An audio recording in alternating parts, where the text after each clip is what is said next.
The Minister for Finance, Brian Lenihan, has said the country will need some sort of external assistance to address the problems in the banking sector. His comments came as a delegation from the International Monetary Fund and European officials began talks in Dublin on a multi-billion euro rescue plan for Ireland. The Governor of the Central Bank said he expected a deal would be agreed. This is AJ Chopra, head of the IMF's mission in Ireland, on the streets of Dublin after meeting with the central bank.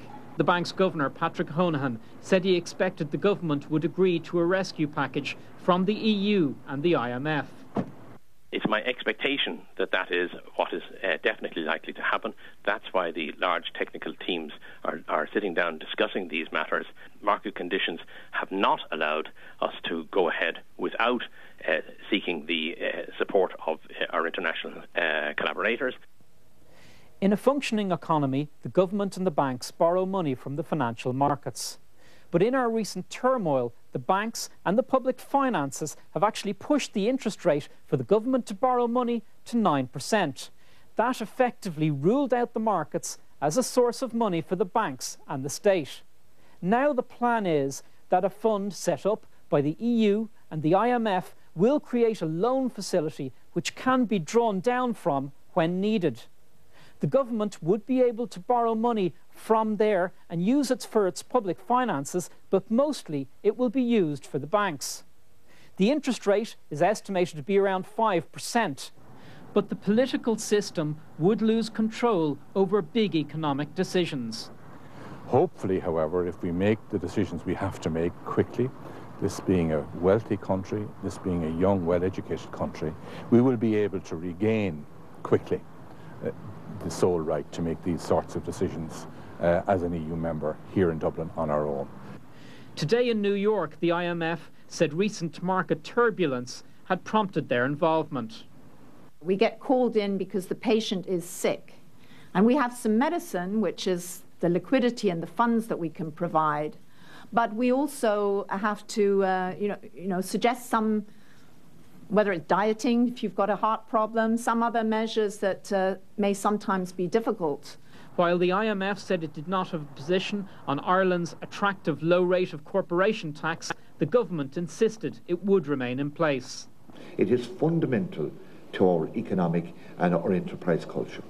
Although nothing has yet been announced, the fact the IMF and the EU are involved in Ireland's affairs resulted in a surge in stock markets across the world this evening.